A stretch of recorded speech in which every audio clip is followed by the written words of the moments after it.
Ahí está. Ok. Bueno, chicos, buenos días, Abraham, buenos días a los invitados y las invitadas. Les agradezco mucho que hayan tenido la oportunidad de poderse conectar, de estar aquí con nosotros. El día de hoy vamos a retomar esta iniciativa de sesiones a puertas abiertas. El semestre pasado la hemos tenido en la clase de sistemas para la difusión, pero pues en esta ocasión la hemos podido retomar para la clase de patrimonio y les agradezco la oportunidad de que pudieran estar aquí. Lamento los inconvenientes de mi confusión acerca del horario, pero agradezco que puedan estar aquí y queda grabada la sesión para los que se van a ir incorporando poco a poco. Pues el día de hoy, muchachos, con mucho gusto les comento que recibimos al maestro Abraham Villavicencio García. Hemos procurado tener especialistas de diferentes ámbitos dentro de la historia y pues hoy nos acompaña mi queridísimo Abraham, que es actualmente jefe de investigación y curaduría en el Museo Franz Mayer, que es uno de los museos más importantes de la Ciudad de México y que se ha desempeñado como curador de arte virreinal en el Museo Nacional de Arte, en el MUNAL. Es docente de la Facultad de Artes y Diseños de la UNAM, en la Universidad de Anáhuac, en el claustro de Sor Juana y en el posgrado de Cartografía de Arte Contemporáneo del Instituto Nacional de Bellas Artes y Literatura.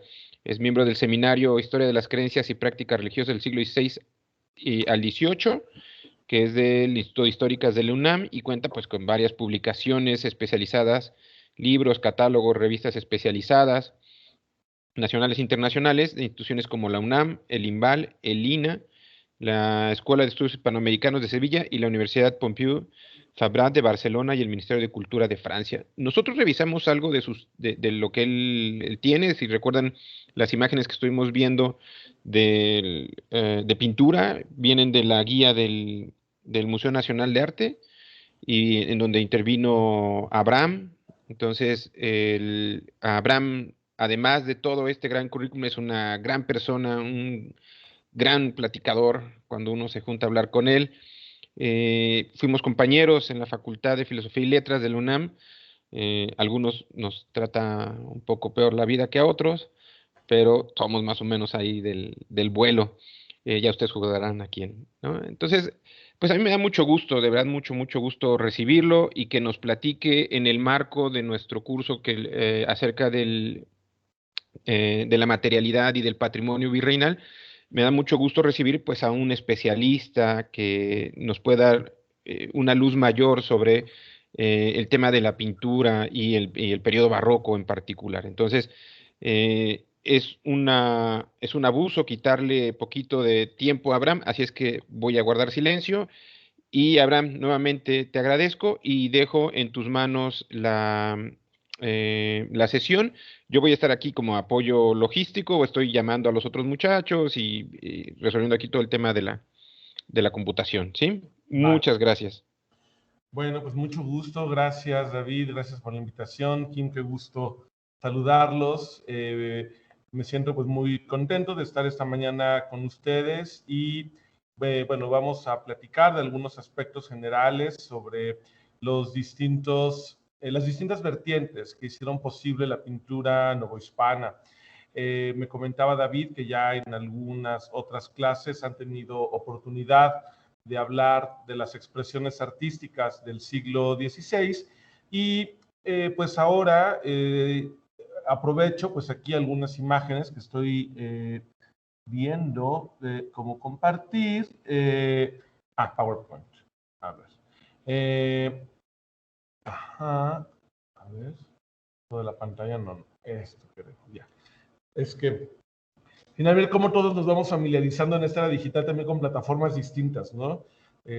Quienes usamos más Zoom, Meet, hay otras que todavía ni siquiera tengo la idea. Hangouts, bueno, no tengo la menor idea ni siquiera de cómo se abre. Entonces, cada plataforma tiene sus chistes. Pero creo que ya se ve, ¿verdad? Las imágenes que estoy proyectando. Sí, Pues lo les estamos decía, viendo, lo vemos bien. Perfecto. Bueno, voy a ir un poquito atrás porque a lo mejor valdría la pena pues partir quizá de una de las, sí, creo que de este mejor. Antes de irme a este retablo lateral, vamos a partir de este. La selección de imágenes pues que voy a compartir con ustedes tiene el propósito de mostrarles, les decía hace un momento, algunas de las distintas vertientes que hicieron posible la emergencia de la pintura novohispana. Necesitamos, me parece, pues poner una distancia importante respecto del concepto de arte actual para poder entender las distintas dimensiones, los alcances, las redes culturales que hicieron posibles estas expresiones artísticas, porque derivado quizá del siglo XIX y sobre todo a principios del siglo XX, pues hubo una defensa importante sobre la originalidad, sobre la figura del autor. Todavía escritores pues muy importantes de la historiografía del arte novohispano, como Francisco de la Maza, por ahí de los años 50, se daban a la búsqueda de identificar a los, como él llamaba, genios de la pintura, ¿no? Hoy creo que usamos estos conceptos pues más como una licencia poética, como un adjetivo que nos ayuda en ocasiones pues simplemente a dimensionar el gran valor que tienen las obras, los procesos de pensamiento y los procesos creativos que se dieron en cada uno de los artistas, pero estamos muy lejos de esta época en donde pensábamos, se pensó la expresión artística como resultado de una subjetividad libre, creadora, y no es que no haya creación en la plástica virreinal, pero muchas de las rutas a través de las cuales se construyen los lenguajes de la pintura novohispana, pues pudieran parecernos hoy en día a nosotros contrarios a esta idea, ¿no? Del artista libre, creador. Y también hay pues un gran peso, me parece ahí, ideológico, cultural, que ha dificultado que en un registro de divulgar, de compartir con toda la gente que no es especialista, que no se dedica, ¿no? A estudiar estos temas, hay un peso fuerte, porque normalmente cuando se escucha, ¿no? Arte novohispano o arte colonial, pues se piensa en automático, ¿no? Santos y virgencitas, ¿no? Y hay un gran prejuicio muy frecuente que, pues bueno, no es un prejuicio que surja de la nada, ¿no? En donde se habla, bueno, es que era una época en la que la iglesia lo gobernaba todo y los artistas estaban subordinados al decir y los decires de la iglesia, ¿no? Y pues les digo, es un prejuicio que no es que surja de la nada, ¿no? En efecto, la iglesia fue uno de los principales comitentes, es decir, uno de los principales promotores y clientes de los artistas, una de las instituciones que financiaba porque demandaba obras artísticas, pero también esta idea, pues un tanto parcial, se ha construido porque, pues imaginen ustedes que así como hoy día nosotros tomamos licencias para cambiar la decoración de nuestras casas, tirar muebles que ya no nos sirven o ya no nos gustan, cambiar el papel tapiz, vamos cambiando todos de gusto, entonces que si en algún momento enmarcamos un póster y después ya no nos gustó el artista o la banda, y nos deshacemos de ese póster o compramos un cuadro, etcétera. Bueno, esa misma movilidad con mayor facilidad pues se daba al interior de las casas y de los palacios, ¿no? Entonces, llega a nosotros, a nuestro presente, un conjunto nutridamente marcado, pues sí, marcado por esta dimensión de patrocinazgo de las artes, no, hay una palabra más, bueno, ahorita la recuerdo, pero no, de ese patrocinio, esa es la palabra, de ese patrocinio de las artes que hacen las instituciones eclesiásticas. Sin embargo, pues tenemos que tener ahí en la mira que el patrimonio civil pues fue lo que más fácil se perdió, también por las distintas vicisitudes históricas de la historia de México, ¿no? Incluso vicisitudes que escapan a condiciones humanas, ¿no? Posiblemente, y ahí si ustedes discúlpenme, ¿no? Tenemos de repente acá en la ciudad un poco el vicio, ¿no? De hablar desde la Ciudad de México siempre y pensar que la historia de la Ciudad de México es un poco conocida por todos, ¿no? Entonces les digo, discúlpenme si de repente meto la pata, ¿no? Pero ahorita iba a decir, ¿no? La famosa inundación de 1629, pues sí que ocurrió estrictamente en la Ciudad de México, ¿no? Que tuvo pues a la ciudad sumergida 4 años, pues nos ha hecho perder, nos ha traído como consecuencia en nuestro presente que el arte civil, los palacios e incluso la arquitectura del siglo XVI en la Ciudad de México, en el antiguo, bueno, en el centro histórico hoy día, ¿no? Que era el antiguo casco de la ciudad, se haya pues prácticamente perdido. De esta manera, pues las expresiones artísticas novohispanas pues van a tener cabida en distintas latitudes, ¿no? En primer lugar, y pues de nuevo, ¿no? Creo que muchos de los ejemplos que vamos a ir poniendo se encuentran pues aquí en la Ciudad de México. Sin embargo, pues creo que puede ser, aunque sea una visión parcial, porque eso también pues vale la pena decirlo. El estudio de la historia novohispana en nuestro presente está en un continuo proceso de ampliación. ¿Por qué? Porque los estudios de arte virreinal pues surgieron del centro del país, surgen en los años, entre la década de los años 10 y 20 del siglo pasado, cuando Manuel Toussaint pues se iba con su carrito y después a lomo de mula desde la Ciudad de México a buscar iglesias, conventos, obras artísticas. Pues vaya, mucho se ha escrito desde el centro del país, ¿no? Y ha sido, pues fue una línea historiográfica que actualmente se ha intentado, pues también desmantelar, ¿no? Porque cada una de las regiones que conformaron el virreinato tienen lenguajes artísticos diferentes. Es muy distinta a la pintura en la zona de Oaxaca, Chiapas, que tenía un contacto pues muy cercano con la Capitanía General de Guatemala, a donde llegaban también, a veces por rutas de contrabando, a veces por el comercio lícito, llegaban obras sudamericanas, entonces se crea un lenguaje regional. Lo mismo ocurre con la zona, por ejemplo, de Michoacán, que va a tener sus propias expresiones artísticas. Y pues sí, si bien ahora, ¿no? La selección de imágenes que propongo parten de la Ciudad de México, bueno, puse sobre todo algunos contrapunteos con el mundo global, porque también eso es muy importante de dimensionar. El arte novohispano es resultado de una red de comunicaciones que se dieron principalmente con Europa, y al menos en términos de artes decorativas, pues bueno, sí tendrá un importante peso el mundo asiático, ¿no? Creo que en la pintura pudiéramos decir que hay una técnica, ¿no? De influencia oriental, todo lo demás, pues sí, es prácticamente una relación directa con el mundo europeo, y en ello, pues no podemos tampoco olvidar que Nueva España, pues no es un champiñón en día de lluvia, ¿no? No está solita en el universo, sino que Nueva España forma parte de una de las entidades políticas más complejas que han existido en la historia moderna del mundo, ¿no? Este complejo conocido como la monarquía hispánica. Nueva España era parte de los territorios que pertenecían en estricto sentido a la corona de Castilla, ¿no?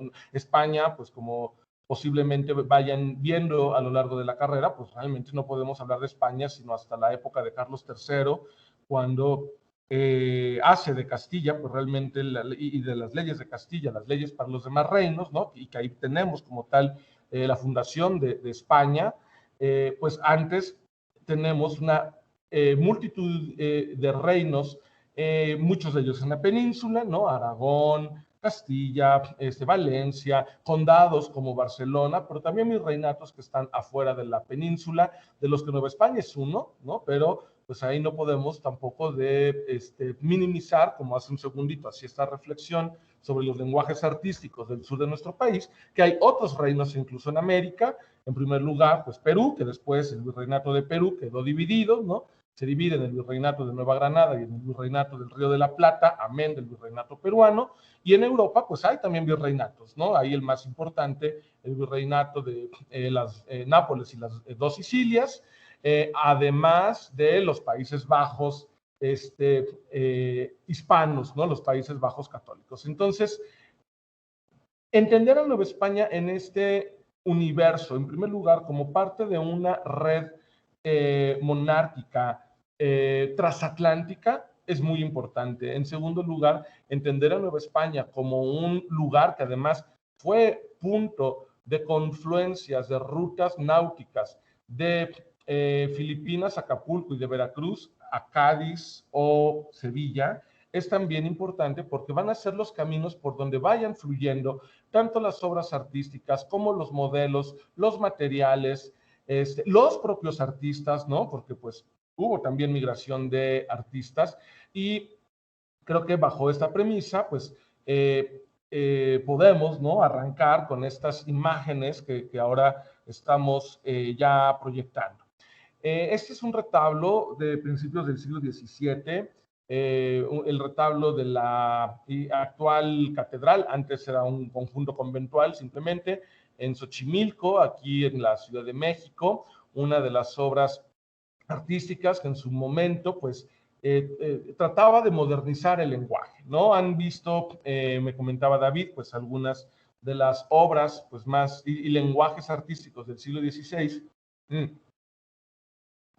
pues más favorecidas, ¿no? Por los estudios de arte.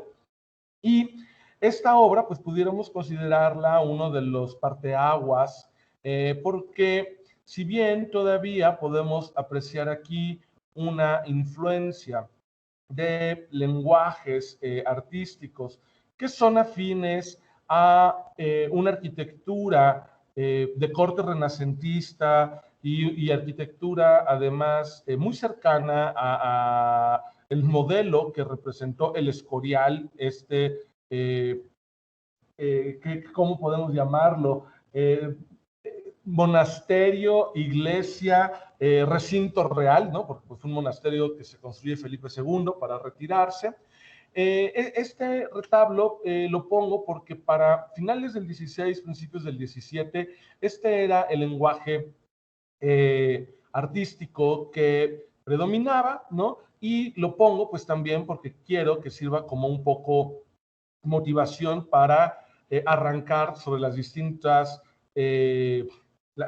problemáticas que nos ha dado hacia el presente el hablar de un arte barroco, ¿no? El hablar del barroco novohispano, pues es un lugar muy exitoso, ¿no? Cuando aquí en el Franz Mayer, incluso si ustedes están muy interesados en abundar en el tema, hemos hecho a lo largo de todo este año un ciclo por el 35 aniversario del museo que está disponible en el canal de YouTube. Hay hasta ahorita 8 conferencias, nos quedan 2 más para los meses de octubre y noviembre. Pueden revisar las conferencias en el canal porque, pues les decía, ¿no? El término del barroco ha sido un término muy exitoso, casi pudiéramos decir un lugar común y casi obligado de pues la historiografía del arte virreinal. Si ustedes anuncian y quieren que suene muy rimbombante, ¿no? Una visita guiada o, no sé, algo sobre los siglos XVII y XVIII y le ponen algo sobre el barroco, en automático la gente le dice algo, ¿no? Lo cual, pues también por eso, no es que no podamos usar el término, ¿no? Se puede utilizar, finalmente es una palabra que ha sido pues, muy popular, pero en términos ya estrictos, cuando hablamos de barroco, ¿no? Las posturas actuales, pues digo, han sido críticas. ¿Por qué? Porque este término también llegó a un abuso que, lejos de ayudarnos a entender y de valorar a los objetos uno a uno, nos creó una suerte de categoría a priori en donde todo aquello donde veíamos un retablo dorado, una escultura en automático, ¿no? La etiqueta barroco. En nuestra, no sé ustedes, porque ustedes son muy jóvenes, ¿no? Pero cuando David, Kim y yo estábamos en la secundaria, seguramente a los tres nos tocó una experiencia muy semejante de Nueva España. Uno veía 3 cosas. Uno veía la conquista, ¿no? Porque bajo el discurso oficial del priismo, pues bueno, y no me voy a meter en camisa de 11 varas, ¿no? Pero en ese momento era entender que la conquista había sido el momento en que los españoles nos habían conquistado, ¿no? Después uno veía las reformas borbónicas, ¿no? Como antecedente para la independencia. Y la tercera cosita que cuando mucho uno veía era, y el barroco como con Sor Juana, ¿no? A la mitad, y el barroco como expresión de la identidad mexicana en la época virreinal, ¿no? Lo cual, pues también ha derivado en una suerte de concepto que sirve o ha servido a intereses, pues sí, con cierta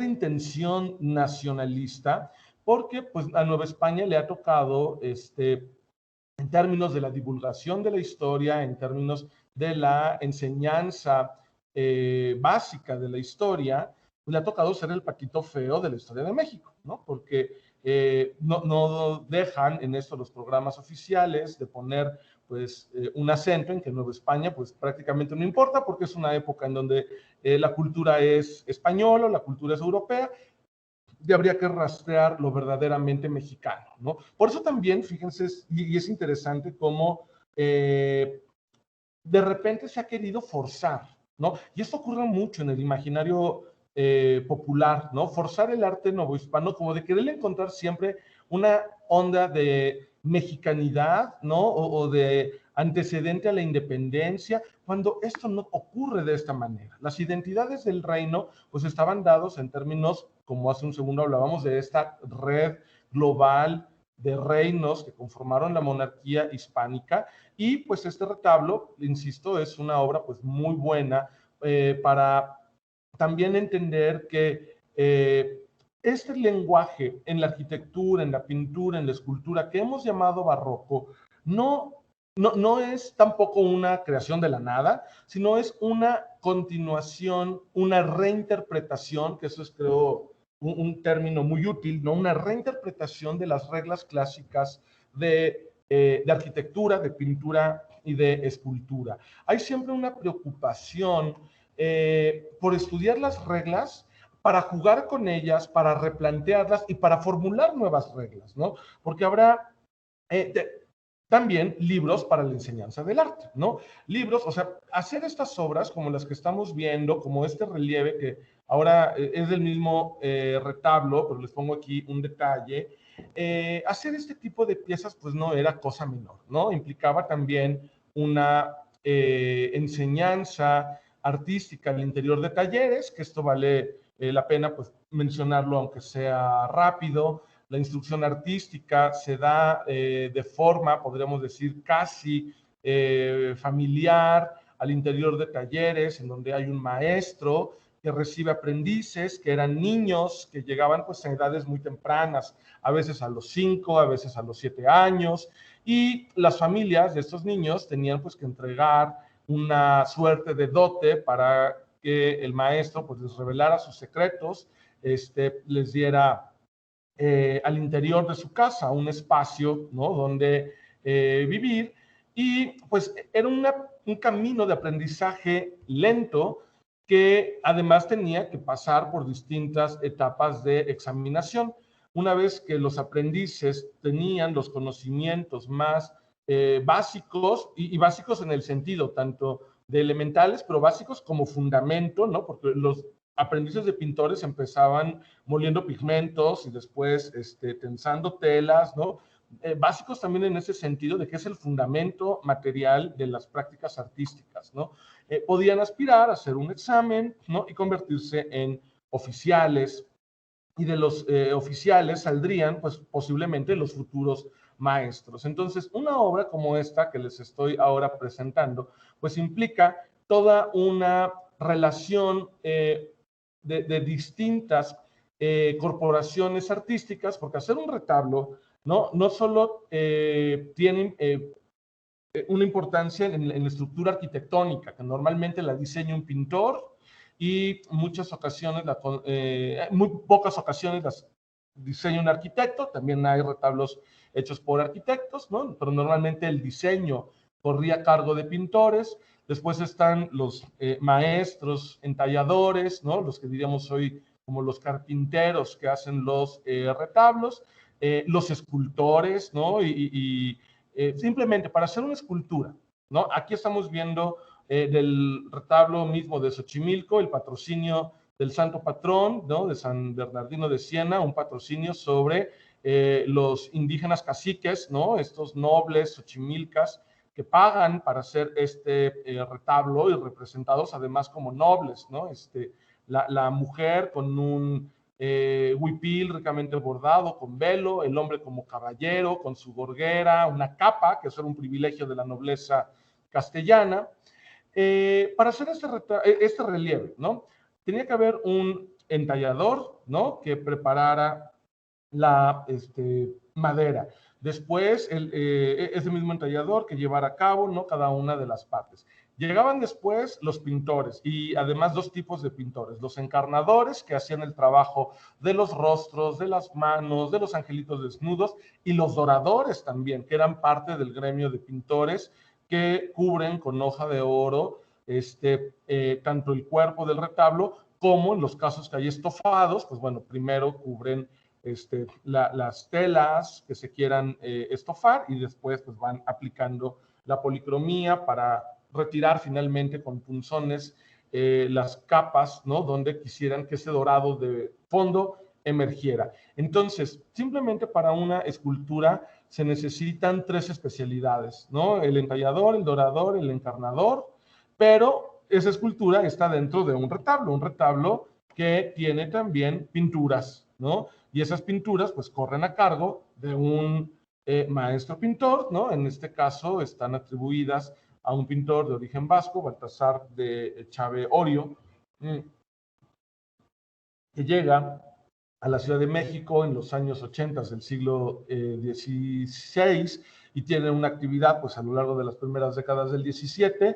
Este cuadro del Cristo que está al lado de ustedes pues es muy bonito porque es uno de los Cristos, ¿no? Casi desnudos que conservamos en el arte virreinal, las iridiscencias del manto que le cubren la pierna, pues casi nos dejan ver más bien la cadera, la línea del cuerpo, como si estuviese desnudo. Y el pintor pues se encarga de hacer estos lienzos. Pinturas como estas miden 3 metros de alto. O sea, imaginen ustedes. Y además retablos como hasta Xochimilco se hacían todavía en un soporte, ¿no? Que es madera, ¿no? Se conoce esta técnica como óleo sobre tabla, en donde se unen grandes tablones, ¿no? Se tensa sobre ellos el lienzo y finalmente se pinta. Entonces estas pinturas pesan toneladas, ¿no? Me comentaba en algún momento de la vida una de mis antiguas maestras que estuvo involucrada en la restauración del retablo de Huejotzingo, pues que cada una de las pinturas de Huejotzingo pues pesaban alrededor de 5 toneladas, ¿no? Entonces, pues ya hoy ustedes podrán imaginar que pensar el arte novohispano, pues va en muchas ocasiones más allá, ¿no? De la libertad del pintor imaginando algún tema, ¿no? O de esta subjetividad que pues mucho se ha cuestionado, afortunadamente ya, ¿no?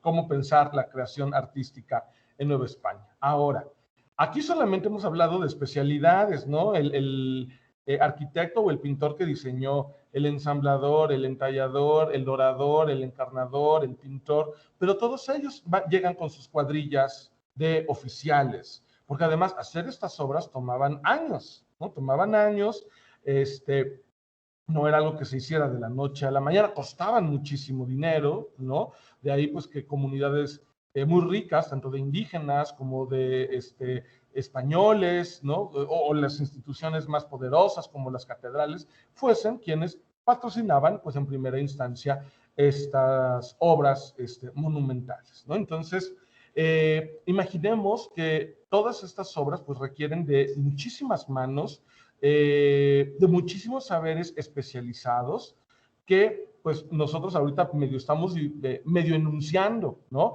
Pero cada uno de los saberes para poder crear una obra pues va teniendo también eso, sus singularidades, sus pues saberes muy técnicos, muy concretos y pues los no podemos tampoco negar, ¿no? Decíamos hace un momento, y mejor lo diría, no podríamos obviar que los artistas del virreinato no volteaban a ver modelos, ¿no? Aquí les pongo del lado izquierdo una Madonna del Museo Nacional del Virreinato, que está en Tepoztlán, y del lado derecho un relieve de una Madonna tallada por Miguel Ángel, con el propósito, pues, de que podamos nosotros ver, uno, que hay también una migración de modelos que enriquecen la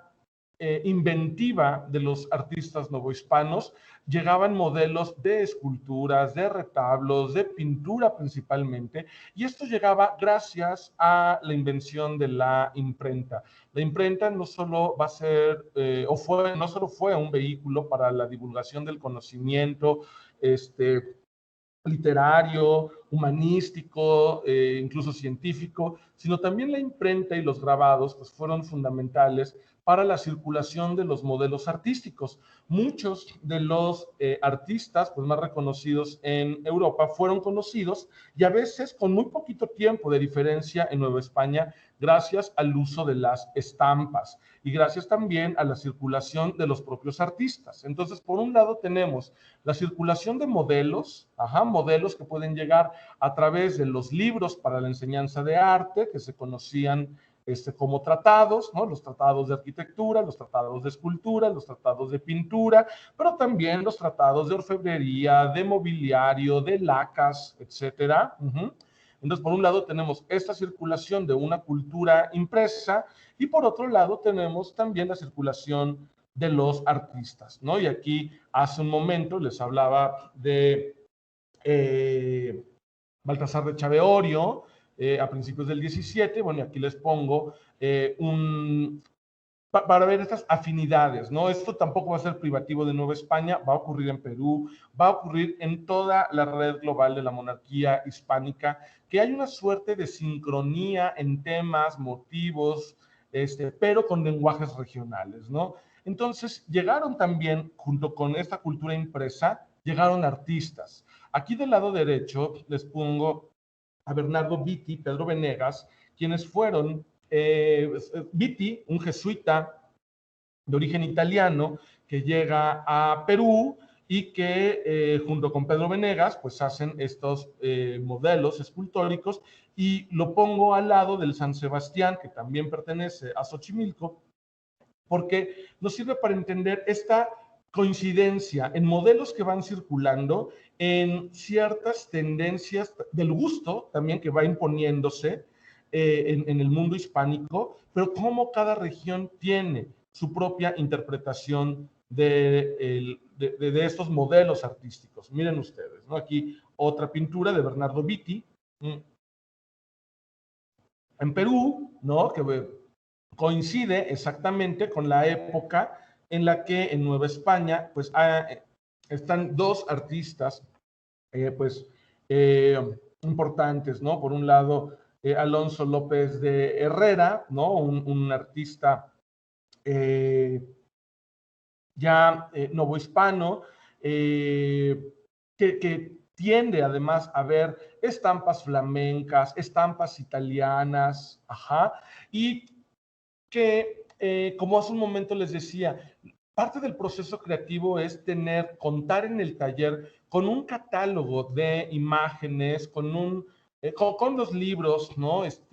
Teóricos sobre arte, y que a partir de las directrices teóricas y de los modelos visuales que llegaban en las estampas, cada uno de los artistas reinventara, ¿no? Y fuese creando en muchas ocasiones una suerte como de ensamblaje de referentes que tomaban de distintas estampas. En muchas ocasiones era una suerte de transliteración, es decir, una suerte de interpretación línea a línea de lo que la estampa sugería, y en otras el ver, ¿no? Y esto pues creo que es hasta el día de hoy una práctica fundamental en las artes, ¿no? No podemos para nada prescindir de lo importante que es la investigación artística para la creación. Pues no hay artista hoy día que no produzca, si no es previamente de observar qué se hace, cómo se hace en el presente y en el pasado.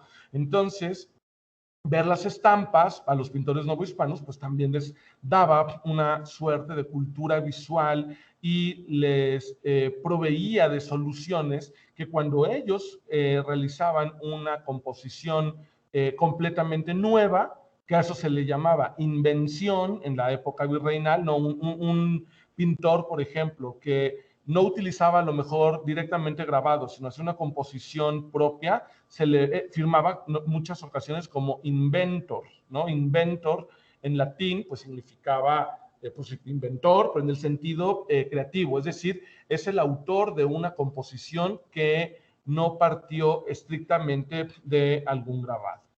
Bueno, pues para los años 30 del siglo XVII hay una importante oleada de los lenguajes claroscuristas y, de cierta manera, naturalistas italianos que van a tener lugar aquí bueno, en toda la monarquía hispánica, ¿no? Caravaggio, pues fue uno de los artistas que en Italia transformó por completo la visión de la pintura entre 1595 y la primera década del siglo XVII, ¿no? Caravaggio, pues es muy famoso en la historia del arte por su vida, ¿no? Un hombre con una vida pues, marcada por muchas tragedias, violencia, historias medio siniestras, ¿no? Ir a buscar cadáveres para utilizar como modelos, su relación con los grupos pues menos favorecidos de Roma, que tampoco pues, le merecían mucho buenos créditos ante la sociedad importante romana, ante la corte, por ejemplo, de los cardenales, ¿no? Del Papa. Sin embargo, pues Caravaggio introdujo algunas, bueno, no algunas, muchas transformaciones que dieron pues a la pintura europea y occidental, podríamos en general decir, hicieron un legado importante. En primer lugar, el uso de las luces, ¿no? Caravaggio introdujo una luz artificial, teatral, que en su estudio pues creaba en ocasiones a partir del uso de espejos planos, de crear hoyos en el techo de los cuartos donde vivía para dirigir las luces con esos espejos o con telas blancas, ¿no? Que se reflejaran, con velas, ¿no? Es decir, Caravaggio es, por decirlo de cierta manera, en la pintura moderna, el introductor de la luz artificial en la pintura, ¿no? No es que antes no se haya llevado a cabo escenas muy oscuras, con de repente brillos de luz, pero sí con estas luces dirigidas, teatrales, muy escenográficas. Y pues por otro lado, Caravaggio va a ser un artista naturalista. ¿Qué quiere decir esto? Y yo lo resumiré en una frase del propio Caravaggio, que todo lo que hay en el mundo, que todo lo que fue creado por Dios es digno de ser pintado. Y Caravaggio tenía la inteligencia artística de voltear a mirar cosas muy sencillas del día a día, como una canasta con frutas echándose a perder, hojas secas, pero también voltear a ver el grueso y la diversidad humana que había en Roma, que había en Nápoles, ¿no? Las ciudades donde principalmente él trabaja, y es uno de los primeros que deja de mirar esculturas, que eso también ha sido pues de repente un mito, ¿no? Que el estudio del arte se hacía estrictamente con el cuerpo desnudo.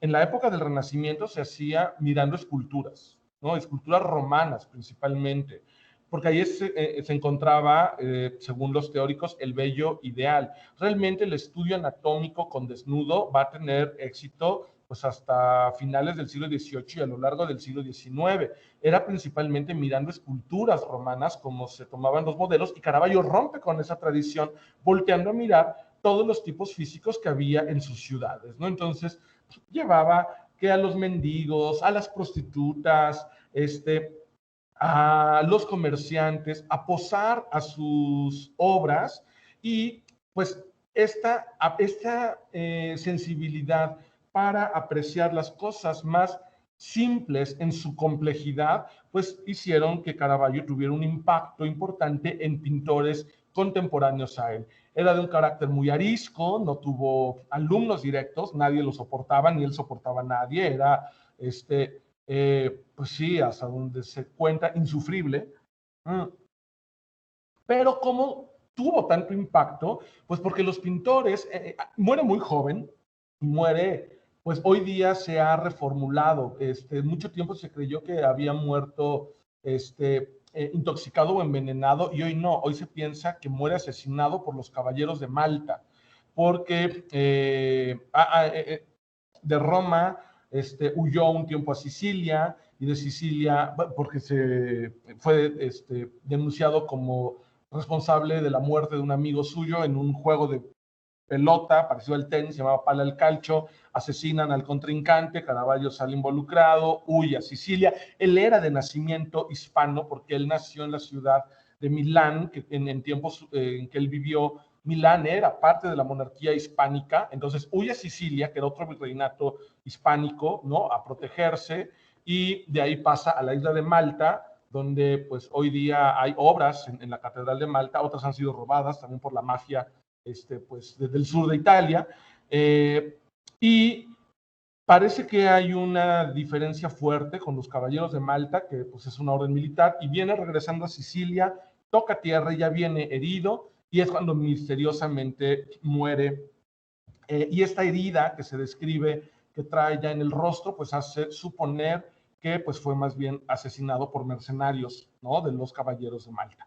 Es un misterio mucho la vida de Caravaggio, pero lo que no es un misterio es que un artista tan arisco, tan distante, tan poco, ¿qué decir? Tan poco sensible para el trato humano, ¿no?, pues haya tenido, por decirlo entre comillas, escuela. Los artistas con Caravaggio vivo y sobre todo muerto entre los años 20 y 40 del siglo XVII, iban a las iglesias a donde había dejado Caravaggio sus obras, a copiar las obras, a estudiar sus obras, y de esta manera se hizo un círculo caravallista. Pues bueno, cuento todo esto porque la imagen que estamos viendo a la derecha es una pintura de Caravaggio que se encuentra en Roma, en Santa María Merichela, si la memoria no me falla. La crucifixión de San Pedro, y a la izquierda tenemos un retablo lateral de Xochimilco a principios del siglo XVIII, en donde vemos un cuadro exactamente con el mismo tema, la misma composición, el mismo tratamiento. Es más, podríamos decir, aquí sí es una copia de Caravaggio, ¿no? Bueno, esta pintura también nos es muy importante porque esta influencia caravallista va a llegar por varias vías. La primera, la circulación de obras. Esta pintura, que es en Xochimilco, lo más probable es que sea una copia italiana que llega en la propia época virreinal a Xochimilco, y ahí queda en el siglo XVIII, ¿no?, porque el retablo ya es posterior, enmarcada en un retablo colateral con otras pinturas novohispanas. Pero tenemos ahí la constancia de que Caravaggio fue conocido a través de copias, pero también fue conocido por el dispersamiento del caravallismo en la monarquía hispánica. Hubo artistas como Giuseppe de Rivera, el españoleto, pintor valenciano, que se avecindó también en Nápoles, que directamente estudió a Caravaggio y durante unos 15 años de su vida trabajó de modo caravallista. Hubo pintores como Velázquez, ¿no?, que conocieron la obra de Caravaggio y que en Sevilla, ¿no?, Diego de Velázquez, ¿no?, el pintor de las Meninas, o Zurbarán, en Sevilla también conocen la obra de Caravaggio, pero pues naturalmente uno es el mundo italiano, otro es el mundo español, y además incluso en Italia, la obra de Caravaggio, digo, les mostré un cuadro y les hablé grosso modo de su obra, pero la obra de Caravaggio era muy fuerte, ¿no? Hubo cuadros que ni los comitentes acabaron comprando el cuadro de la muerte de la Virgen, que es una de sus obras más famosas, en donde utiliza una prostituta como modelo, una prostituta ahogada en el río Tíber, que sacan, ¿no? Y que Caravaggio se va a tomar dibujos para representar el peso de un cuerpo muerto, pues se lo acabaron regresando y diciendo, no, pues no queremos su cuadro, ¿no? Es una ofensa para la Santísima Virgen, y pues claro que era muy fuerte, ¿no? Pintar a la Virgen muerta, ¿no? Con pues la Pepita, ¿no? Que todo el mundo conocía, ¿no? Bueno, no se llamaba Josefa, no me acuerdo cómo se llamaba, pero pues todo el mundo conocía, ¿no? Entonces,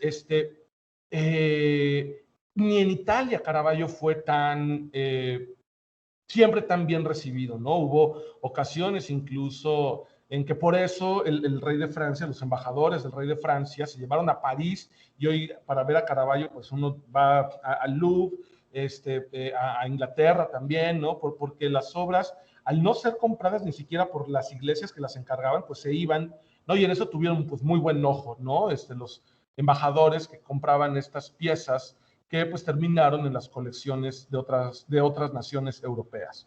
Bueno, pues digo esto por lo fuerte que era la obra de Caravaggio, y en Castilla, en el mundo hispánico, se abraza el caravallismo, pero con cierto matiz, ¿no? Gusta mucho la teatralidad de las luces, gusta mucho el dramatismo de la expresión corporal, de los gestos, pero por supuesto que lo van a matizar a un decoro afín a el gusto hispánico. Aquí estamos viendo pues dos pinturas sevillanas, una natividad, una adoración de pastores y una santa mártir. Ahora déjenme mirar, es, si la memoria no me falla, Santa Casilda, de la serie de mártires de Zurbarán, en donde vemos esta resignificación del caravallismo. Por ejemplo, vemos tipos físicos naturales como esta pastora o este anciano, vemos el naturalismo en las telas viejas, la suciedad de las manos, el tenebrismo en estos fondos, casi como pantallas neutras. En Santa Casilda se ve muy bien, ¿no? Fondos neutros sobre los que aparecen figuras recortadas, y será vía Sevilla y vía esa circulación de obras de Caravaggio en Nueva España como pues tengamos en el Museo Regional de Zacatecas, ¿no? Por mencionar un buen caso, una serie de santas mártires muy cercanas a las de Zurbarán, ¿no? Acá tenemos a la izquierda una de estas santas mártires del Museo Regional de Zacatecas. A ver, déjame un poquito más grande. Mira, ahí ustedes la pueden ver muy bien, Santa Mariana, ¿no? Cómo guarda pues una afinidad importante con la obra de Zurbarán. Ahora, esto ya es del siglo XVIII, vale la pena decirlo. Zurbarán va a ser conocido hasta el siglo XVIII, pero finalmente será de alguna manera conocido. Zurbarán mandó obras a Perú, eso sí sabemos, ¿no? Zurbarán manda obras a Perú, no está muy cierto, hay noticias en algunas menciones de documentos que a Nueva España habría de mandar series de mártires, series de santos fundadores de órdenes, pero no se han encontrado ningún testimonio. En Perú sí. Ajá. Y aquí al lado, pues miren, tenemos esta Santa Margarita, que se encuentra en la National Gallery de Londres, y pues bueno, vemos esta afinidad como, pues les digo, al menos un siglo después, pero Zurbarán fue conocido. Y aquí tenemos, miren, varias de estas series de santas vírgenes. Siempre les puse una de Zurbarán aquí a la izquierda, una de Zacatecas aquí a la derecha. Igual acá, aquí la de Zacatecas está a la izquierda, la de Zurbarán a la derecha. Pues simplemente como un muestreo de cómo hay esta influencia, este contacto con ciudades periféricas y ciudades pues muy importantes de la monarquía hispánica. Muchas ocasiones, ¿no? Se ha pues pensado, ¿no? Si el arte en Nueva España era una suerte de émulo de la corte madrileña, y no era así, ¿no? Madrid, al ser la ciudad de la corte, tenía sus propias necesidades artísticas, pero otras ciudades económicamente más poderosas como Sevilla o la Ciudad de México tuvieron más afinidad, ¿no? Entre ellas que la propia corte madrileña. Y si bien el arte de la corte pues era muy pomposo para las instituciones reales, para los conventos que patrocinaban los reyes o para los palacios. Las ciudades con una gran tradición artística, con una explosión artística, también por su auge económico, pues eran estas otras ciudades que no eran sede de corte, Madrid, perdón, Sevilla, un poquito Cádiz y Nueva España, ¿no? Y es más, yo creo que en el siglo XVII, pues, ciudades ricas en el mundo hispánico, Sevilla y México, y pues sorprende mucho que aunque sea tarde, pero bueno, hay un contacto, en este caso, ¿no? Con Zurbarán presente en esta influencia de las santas mártires. Ahora, con Sevilla, pues también hay otras relaciones fundamentales. Por ejemplo, la llegada de Sebastián López de Arteaga, un pintor que se formó en Sevilla, ¿no? Llega aquí a la Ciudad de México hacia 1640. Fue un pintor que pues logró gran prestigio. Fue incluso nombrado pues el pintor, por decirlo de alguna manera, oficial de el Santo Oficio de la Inquisición. Les pinta grandes obras a los inquisidores para su palacio, y pues de él tenemos estas dos obras que son parte del acervo del Museo Nacional de Arte, del MUNAL. A la izquierda, La incredulidad de Santo Tomás; a la derecha, un Cristo en el momento, ¿no?, de agonizar. Y estas dos obras, ¿no?, pues también nos permiten sumar algunas otras influencias. Hemos hablado hasta ahorita de una influencia italiana caravallista. Hemos hablado de la influencia, o de la relación, más que de la influencia, de la relación contemporánea de Nueva España con Sevilla en tiempos de Zurbarán y la primera irradiación del tenebrismo, ¿no?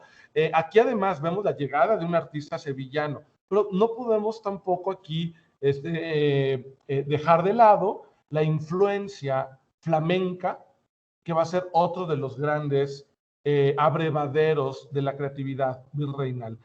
Prácticamente podríamos decir que en el reino de Nueva España hay un ojo puesto en Italia, un ojo puesto en Flandes, es decir, las ciudades que hoy forman parte de Bélgica, principalmente Amberes, ¿no?, que fue uno de los centros pues más ricos de cultura bibliográfica e impresa, pero también de pintura. Rubens va a ser crucial para esta segunda etapa que ahorita vamos a ver del siglo XVII, pero no solo Rubens, sino este Cristo, ¿no? Ha sido, por ejemplo, muy estudiado y se ha encontrado como Jan van Dyck en Flandes llega, no es idéntico, pero tiene soluciones semejantes a esos Cristos muy alargados, con un cuerpo famélico, ¿no?, para dar un dramatismo mayor en el momento de la muerte. Y lo mismo hace Velázquez en Sevilla, en su etapa sevillana, no cuando se vuelve pintor de la corte de Felipe IV, sino cuando es pintor en Sevilla. Hay una afinidad. ¿Y por qué? Pues porque Flandes, decíamos hace un ratito, ¿no?, es esta región que forma parte de la monarquía hispánica, aún como una provincia independiente, pero que va a irradiar libros y grabados, pues no solo al mundo hispano, sino a todo el mundo, ¿no? Entonces, pues acá tenemos llegadas de artistas europeos, y pues en Nueva España había linajes, ¿no? Linajes que para los años 30 y 40 se encontraban, por decirlo de alguna manera, en una tensión, porque había familias, ¿no?, como los Juárez. Estos dos cuadros son de Luis Juárez. Había familias pues que tenían una tradición pues mucho más moderada, mucho más afín a los lenguajes que pues llamamos hoy día manieristas, ¿no?, o derivados de las reglas renacentistas, con mucho más recato, con una solemnidad diferente. Pero dentro de estas familias de pintores pues también había divergencias en los sentires y afinidades a los lenguajes plásticos. Mientras Luis Juárez, pues miren, ¿no?, cómo hace representaciones pues muy moderadas, muy clásicas, muy escultóricas, ¿no?, de la Virgen, de San José, muy teatral este movimiento, pero teatral en el sentido como muy dancístico, ¿no? Afectaciones en las manos como si fuesen danzas, posturas muy antinaturales para dar mucha elegancia, ¿no? Es decir, un pintor, eso, de tradición manierista, pues su hijo, José Juárez, es uno de los primeros tenebristas, ¿no? Que junto con Sebastián López de Arteaga, ambos pues van a ser los impulsores de la etapa que entre 1635 y 1660 quedará marcada por esta reinterpretación, porque no es una influencia directa, sino, ¿no? Vaya, lo que un poco que les quiero transmitir es esto, cómo están leyendo y haciendo propios lenguajes que vienen de otras partes del mundo, y cómo es de alguna manera influencia y herencia caravallista, pero de otro lado no lo es, ¿no? Porque, pues bueno, eso sería muy ñoño, ¿no? Para un cuadro de Caravaggio, ¿no? Esos ángeles, ¿no? Como adolescentes, rubicundos, muy tapados con estas telas pesadas.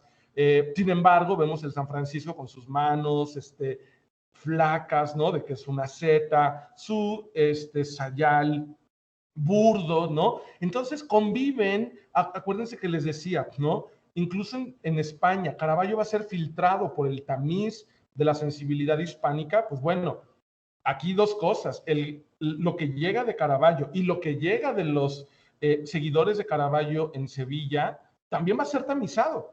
Va a ser tamizado porque hay una clientela diferente, hay un gusto distinto, hay una sensibilidad que no tiene por qué corresponder ni con Italia, ni con Flandes, es más, con Flandes yo creo que habría más afinidad, ni con estrictamente Sevilla, ¿no? Eso es también fundamental, ¿no? Que lo tengamos siempre en la mira.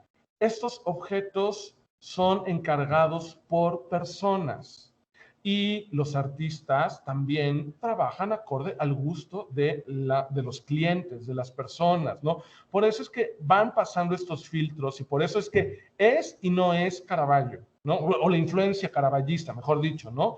Y por eso es que podemos hablar de un lenguaje propio novohispano, ¿no? Es y no es Rubens, ¿no? Ahorita, bueno, Rubens ahí viene, ¿no? Es en 2 diapositivas.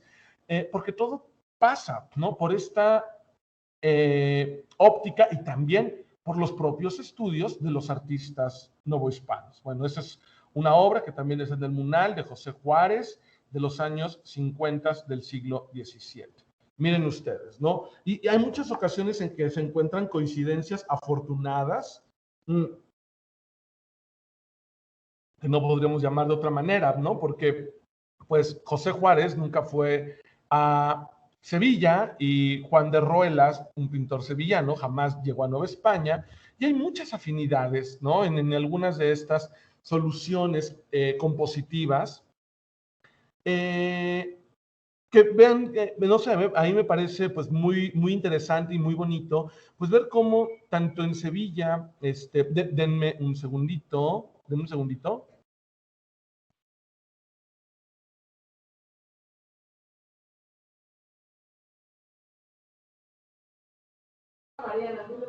Va, listo, perdón. Entonces, vean cómo hay, ¿no? Afinidades. Como conclusiones, leen grabados semejantes, leen influencias semejantes y llegan a conclusiones parecidas, pero igual, cada uno en su lenguaje, ¿no? Incluso en qué instrumentos, ¿no? Se van representando, pues, mucho es a partir de los instrumentos que hay disponibles a la mano, ¿no? Entonces, bueno, arpas encontramos en ambos, acá vemos un laúd, acá vemos una vihuela, violines antiguos, bueno, acá también vemos una viola da gamba, acá vemos otra vihuela, ¿no? En fin, esta comparación, pues simplemente se las pongo, les digo, cómo a partir de modelos semejantes hay conclusiones semejantes, pero cada uno de ellos también en sus propios lenguajes locales, ¿no? Esta pintura jamás podría pasar por novohispana, como esta jamás podría pasar por sevillana. Ahora bien, el uso de las estampas, ¿no? Bueno, esta comparación también se las puse, bueno, y se las pongo por otra razón. Hay una solución que se va a hacer muy popular, crear estas pantallas arquitectónicas neutras, ¿no? Que sirven como escenario para colocar incluso ventanas y que se vean otros pasajes, como también vemos en este cuadro de Zurbarán. Aquí vemos esta pantalla arquitectónica neutra con su ventanita y la dimensión celestial siempre sobre las nubes. Aquí es simplemente una comparación por la composición, pero aquí es a donde me interesa llegar.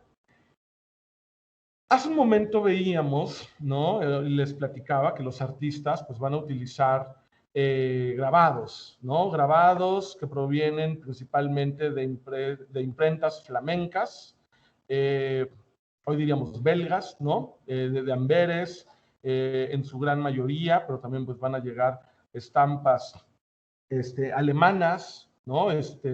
Y en ocasiones van a llegar también estampas holandesas, la menor de las veces, ¿no? Este cuadro se encuentra en el Museo del Louvre, es de un pintor nórdico, Abraham Bloemart, ¿no? Y el tema de la adoración de los pastores. Todavía no hemos encontrado la estampa, ¿no? Sin embargo, miren ustedes cómo sabemos que hay un uso de la estampa, porque vean cómo el rompimiento de gloria en esta pintura de los santos justo y pastor que hace José Juárez deriva de la parte superior de esta otra composición. El ángel orante, el ángel orante.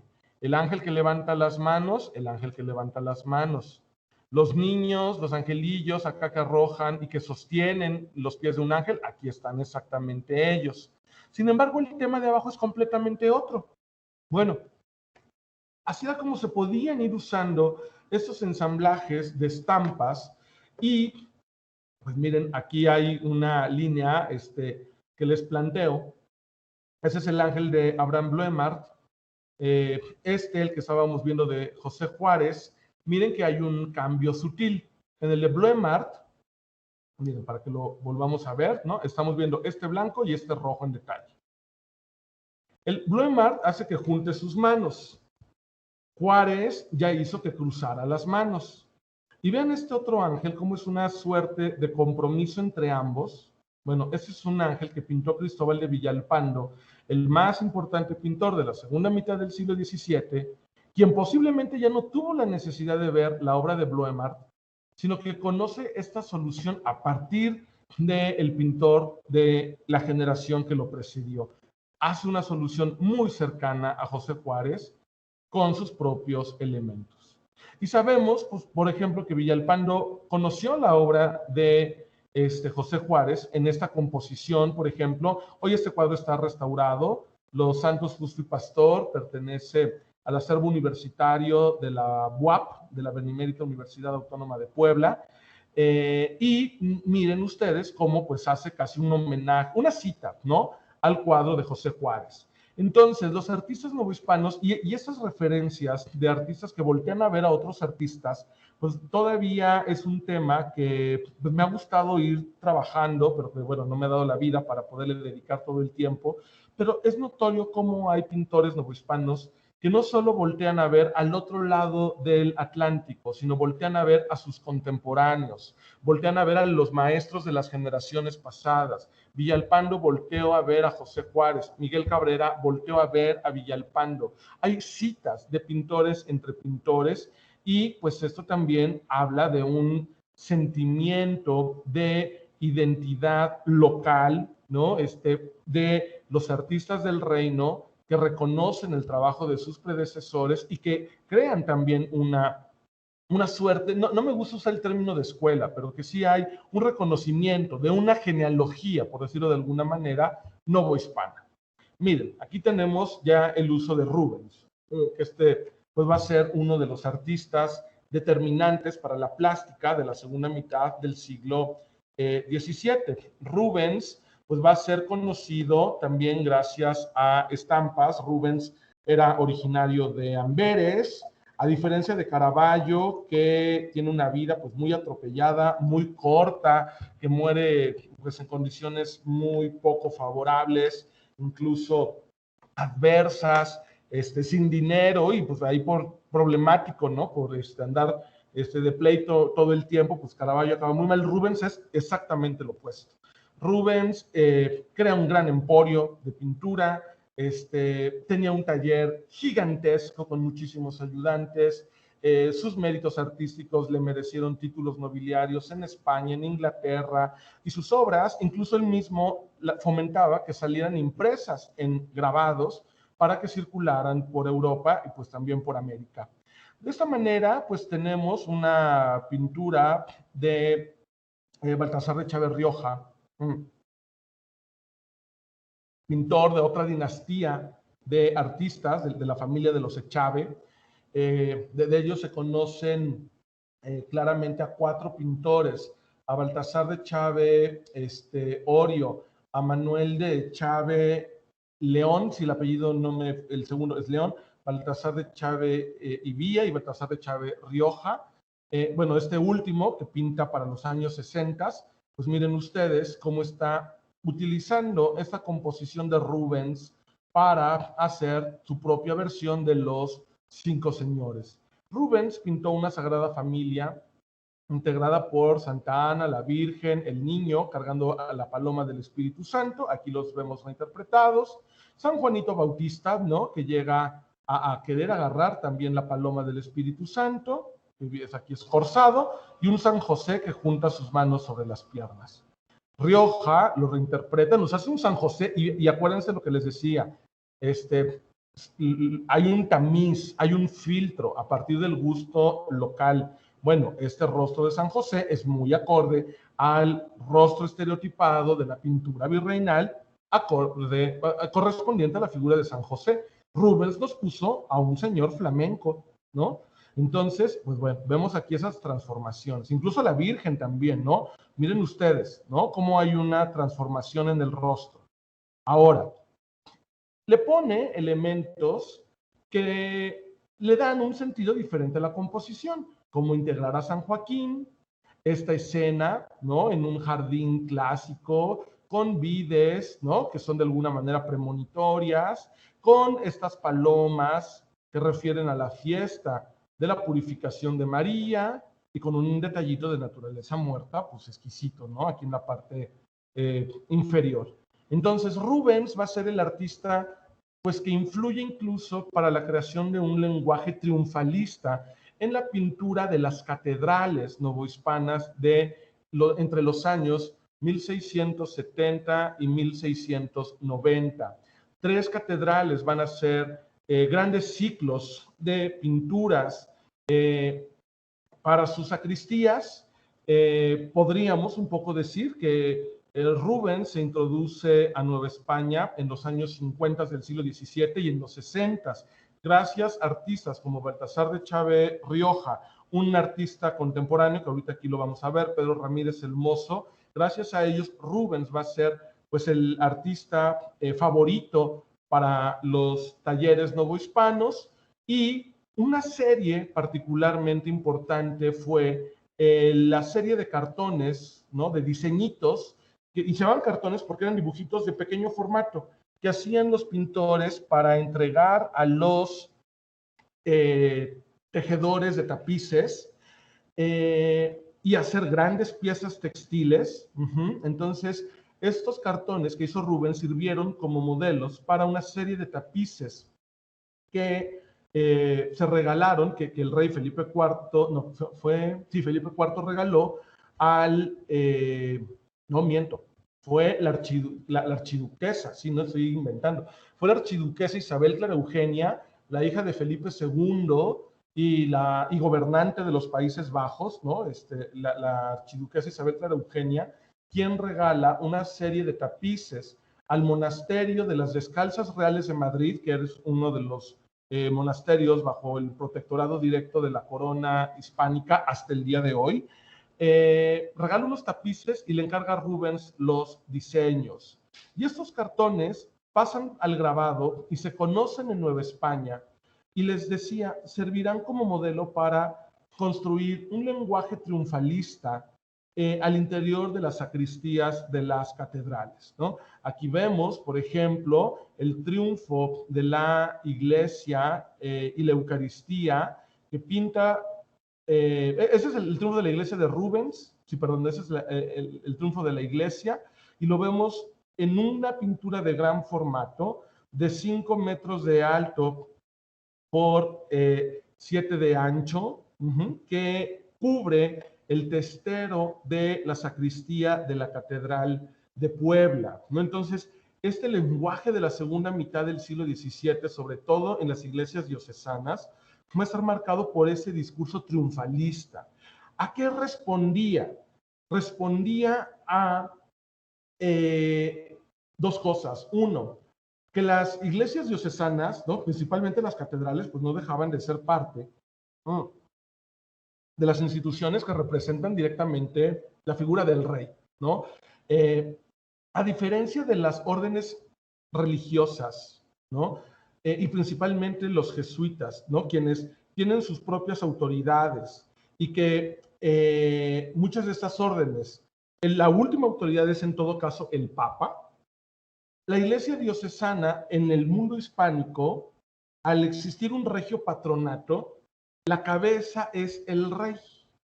Entonces, en el siglo XVII hubo un proceso que conocemos como la secularización de la iglesia novohispana, que esto significa que se le fue quitando poder a las órdenes mendicantes y también a los jesuitas, ¿no? Se les intentó quitar poder para que los obispos y arzobispos, pues, y el arzobispo de México, porque era solo uno, tuviesen el gobierno de la iglesia novohispana. Entonces, fue una época en la que muchos antiguos conventos se convierten en parroquias, ¿no? O se pone frente al convento una parroquia nueva, ¿no? Porque la parroquia obedece a la estructura secular de la iglesia novohispana. Entonces, en ese contexto de secularización, en un contexto además de una fuerte presencia centralista de la autoridad monárquica en la estructura eclesiástica, pues se hacen estas pinturas que van a representar escenas derivadas de los grabados de Rubens, y pues estas obras pues se hicieron, les digo, para distintas catedrales. La anterior era Puebla. Esa es una pintura que hace Pedro Ramírez el Mozo, que hace un segundito ya lo mencionaba, como otro de los importantes impulsores de Rubens. Él utiliza el cartón de El triunfo de la Eucaristía sobre la herejía para enviar también cuadros a la Catedral de Guatemala. Aquí lo estamos nosotros viendo. Vean, ¿no?, cómo pues aquí vemos una presencia de contrastes muy violentos de luces y sombras, a diferencia de lo que Rubens hacía, que tendía más bien a la luminosidad y a un juego de veladuras que daba muchas transparencias y da esas masas también tan interesantes en los cuerpos y en las telas. Y pues Cristóbal de Villalpando, ¿no?, es sin duda alguna uno de los más interesantes y complejos reintérpretes de Rubens. Villalpando además, bueno, hace esta pintura que ustedes aquí pueden ver, deriva también del borroncillo, del cartón dedicado al triunfo de la Eucaristía. Ensambla dos grabados, también utilizó uno de Marten Boss, otro pintor flamenco, para hacer esta magna composición. Villalpando fue pues, uno de los grandes pintores de las catedrales novohispanas. Él pinta en 3 catedrales, pinta en la Catedral de México, pinta en la Catedral de Puebla y pinta en la Catedral de Guadalajara.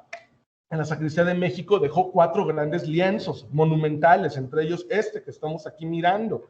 Este mide 9 metros de alto por 7 de ancho. Son cuadros inmensos que cubren los muros completos de la sacristía. Y pues esta pintura, ¿no?, Villalpando aprovecha la composición de Rubens, el triunfo de la Eucaristía, para hacer un triunfo de San Pedro, que aquí lo vemos ocupando el lugar protagónico de un carro triunfal, porque pues San Pedro era el protector de una de las cofradías más importantes de la Ciudad de México. Esta cofradía de San Pedro, la Hermandad de San Pedro, estaba integrada por el deán de la catedral, ¿no?, es decir, el segundo al mando después del arzobispo de México. Todos los miembros de la universidad, todos los que recuerdan, ¿no?, es la Real y Pontificia Universidad, pues el grueso, ¿no?, del claustro, pues son miembros del clero diocesano, ¿no? Entonces, muchos de los más importantes teólogos, juristas de la universidad formaban parte de la Cofradía de San Pedro. Era una cofradía muy selecta, ahí no podía entrar nadie que no fuera por dos vías, o tener mucho dinero, por ejemplo, los descendientes del conde de Santiago de Calimaya, que eran religiosos, sacerdotes diocesanos, formaban parte de la Cofradía de San Pedro, el deán de la catedral, y la otra forma era méritos académicos. No se podía entrar porque sí, o se tenía dinero o se tenían títulos universitarios para ingresar, ¿no? Prestigio social, ¿no? Que eso era muy del antiguo, bueno, sigue siendo, ¿no? Pero era una de las vías de entrada, ¿no? A estas corporaciones. Bueno, pues esta Cofradía de San Pedro le encarga esta serie de pinturas monumentales, y es muy chistoso porque podríamos quizá imaginar también que toda la plástica novohispana fue hecha bajo un proyecto lineal, ordenado, y no es así. Este cuadro particularmente nos sirve para contar una historia de esas contradicciones incluso al interior de las instituciones y al interior de los círculos de comitentes artísticos. Les comentaba hace un segundo, ¿no? Que esta Cofradía de San Pedro pues manda a hacer estos cuadros monumentales que tienen pues además una riqueza temática, material, ¿no? Pues muy destacable. Fueron obras carísimas, ¿no? Porque además le pagaron a Villalpando para que él, de directa mano, sin ayuda del taller, las hiciera. Así estamos viendo, pues, de los trabajos, sí, más brillantes de esta etapa de Villalpando. Ellos viven durante el tiempo en que la Catedral de México tiene como arzobispo a Francisco de Guer y Seijas, que paradójicamente era un arzobispo muy austero que no gustaba de dedicar dinero a grandes obras de construcción. A él le toca hacer el arranque de la Basílica de Guadalupe, y por tradición, cuando se empezaba una construcción, se dejaban algunas monedas en la piedra base, en la primera piedra del edificio. Pues se supone que Aguirre y Seijas era tan mortificado de que el dinero se usara en obras opulentas, porque era un hombre pues que le gustaban mucho las obras de caridad. Entonces, cuentan las anécdotas, pues que cuando deja las monedas, ¿no? Él y van a echar las primeras paladas de tierra, se mete, saca las monedas y dice, pues porque con esto puedo alimentar a muchos pobres, ¿no? Bueno, cuento esto porque vean también estos momentos, ¿no? Cómo se van oponiendo discursos.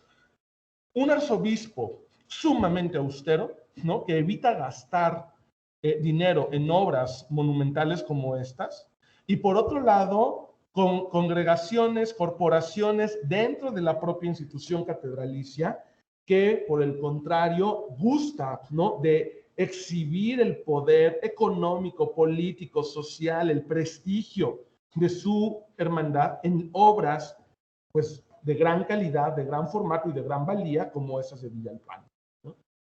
Y pues ya para casi despedirnos, ¿no? Esta pintura que estamos aquí viendo es la bóveda de la Capilla de los Reyes de la Catedral de Puebla, que también hace Villalpando hacia 1688-1690. Una composición casi original de Villalpando que guarda una correspondencia muy interesante con un oratorio real de Madrid, ¿no? En donde está también el tema de la asunción de la Virgen a los cielos y resguardada por los arcángeles. Pero vaya, esta es una obra que en algún momento de la vida, si tienen oportunidad de ir a verla, es imposible de no ver, porque es una de las grandes obras del arte virreinal, uno de los retos plásticos, porque es un óleo sobre tela adherido a la bóveda. Es una bóveda que, o sea, para darles una idea, aquí en donde están los balaustres, vemos a los apóstoles que están mirando cómo la Virgen es llevada al cielo por los ángeles. Estas figuras de apóstoles miden cada una cerca de 3 metros. Ahí se dan un poco idea de la monumentalidad de las figuras, es decir, un arcángel de estos mide 3,80, ¿no? 4 metros. Es un reto. ¿no? Hacer este tipo de obras.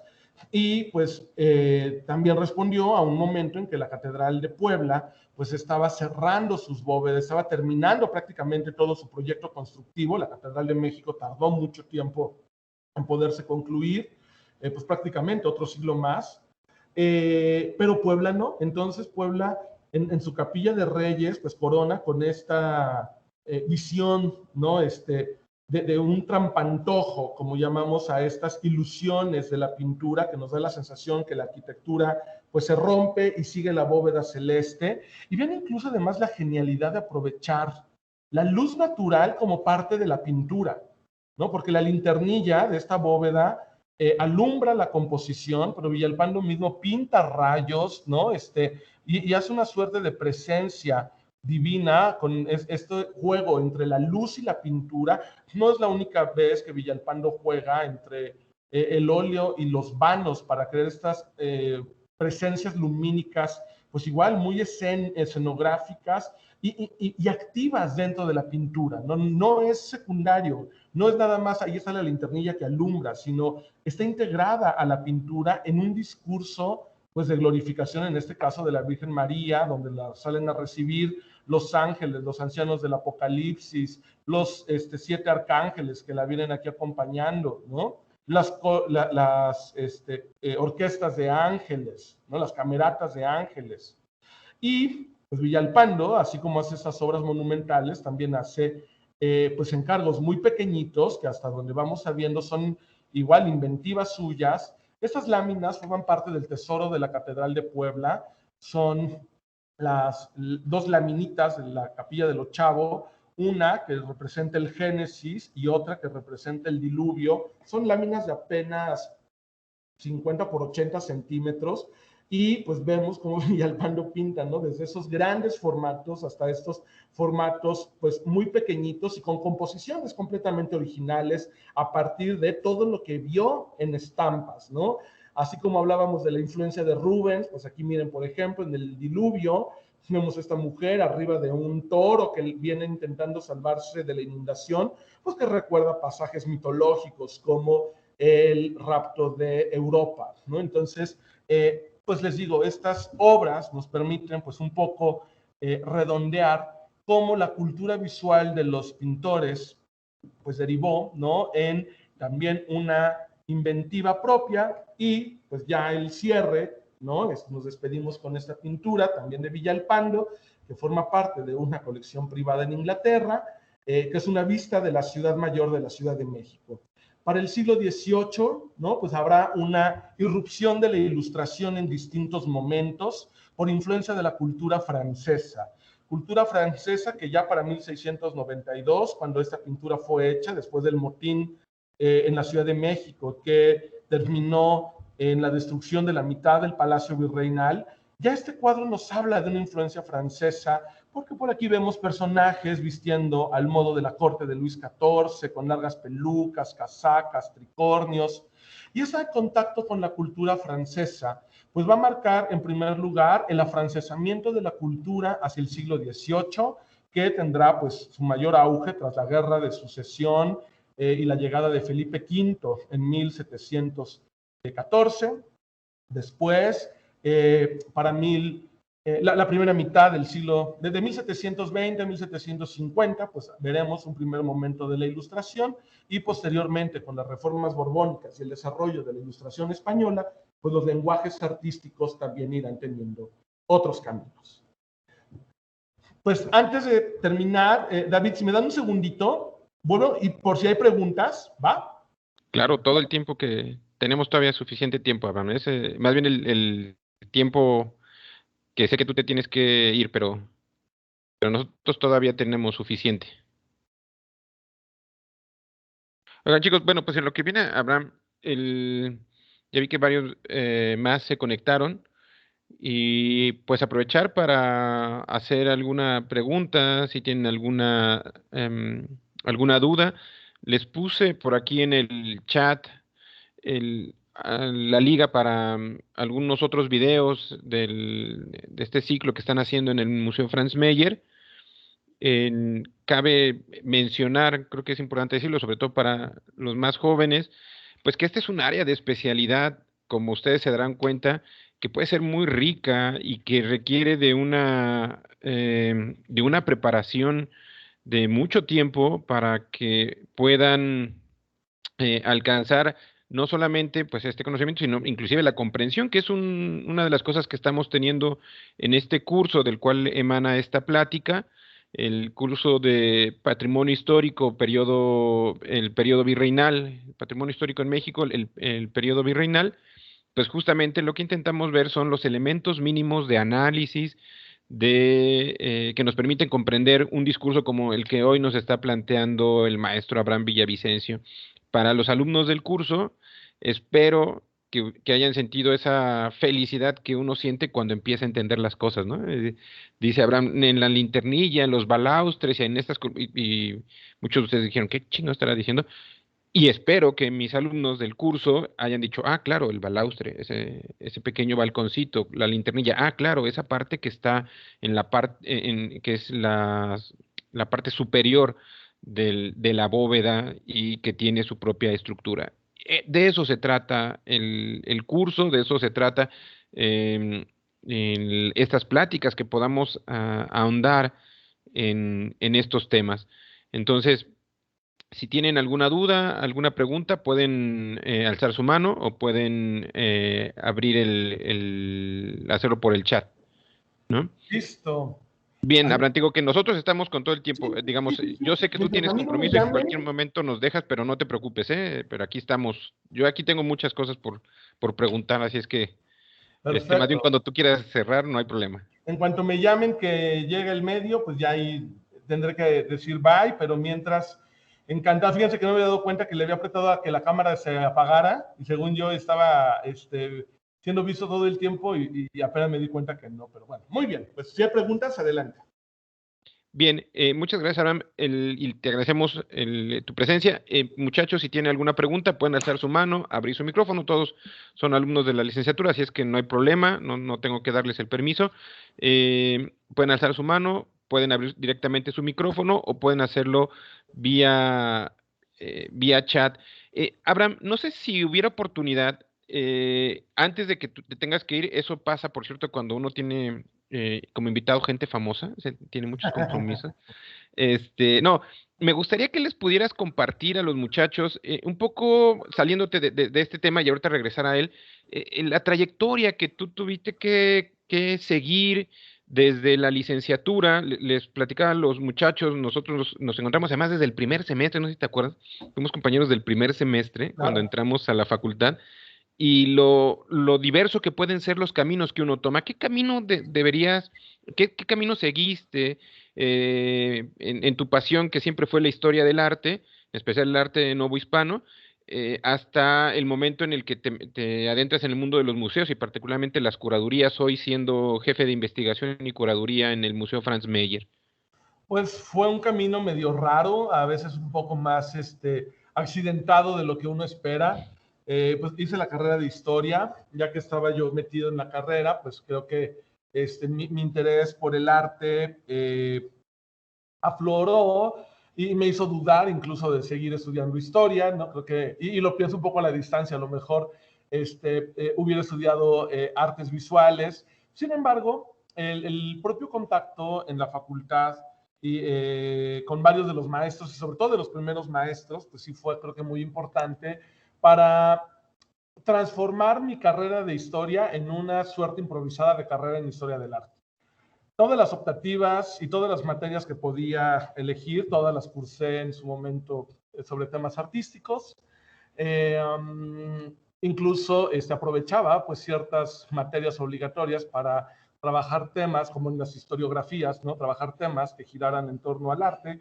Y en ese entonces, cuando la UNAM pues no tenía carrera de historia del arte y hoy pues la tiene, pero pues igual, ¿no? en uno solo de sus centros, la tiene en Morelia, pues lo común era que la gente entrara a estudiar historia y después la maestría en historia del arte.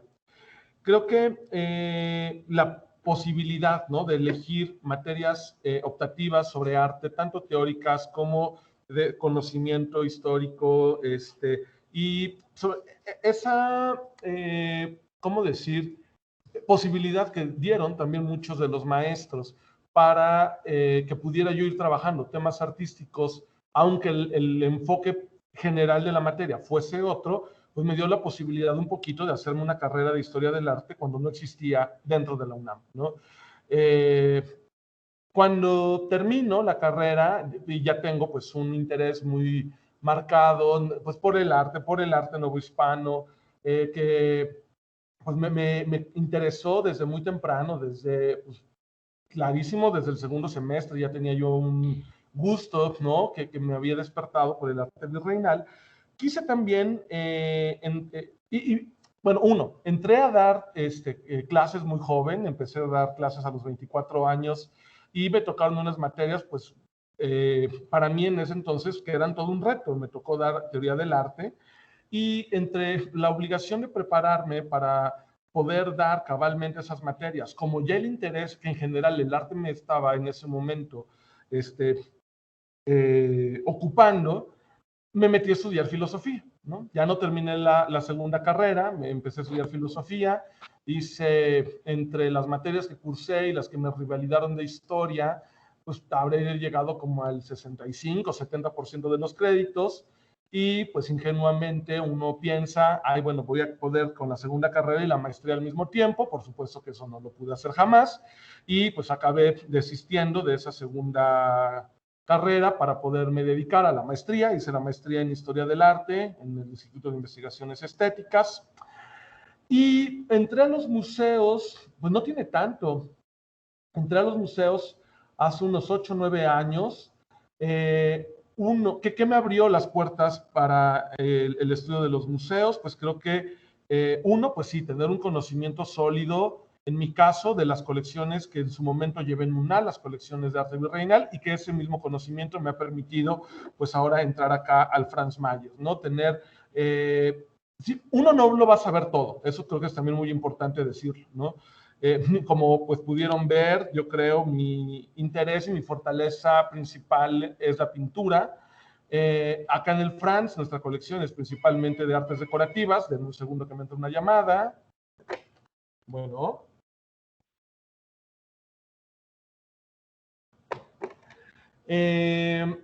Y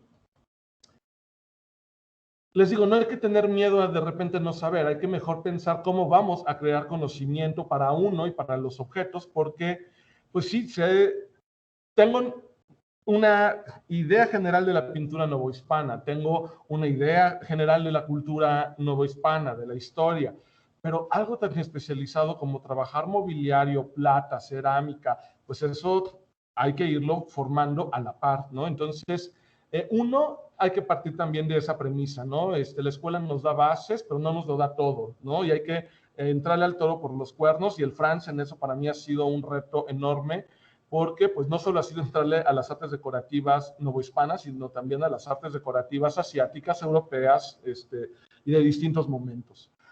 La maestría da buenas bases para la gestión, para la curaduría. Pues antes se hacía sobre la práctica, ¿no? Hoy día hay posibilidades que, bueno, yo no he cursado nunca una formación académica en curaduría. Me tocó aprenderlo como un oficio, ¿no? Sobre la praxis.